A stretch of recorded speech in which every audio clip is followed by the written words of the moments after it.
Vítám vás u nového videa. Dneska si tady postavíme nekonečný zdroj lávy.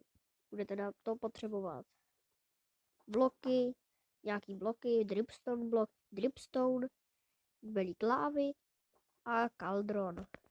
Takže kaldron dáme takhle do země.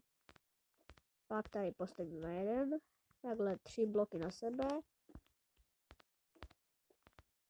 Takhle kolem toho kaldronu. A tu přední stranu vynecháme, ale uděláme to jenom takhle nahoře. Sem dáme blok dripstone. Sem dáme dripstone. Tak. Sem dáme lávu. A teď čekejte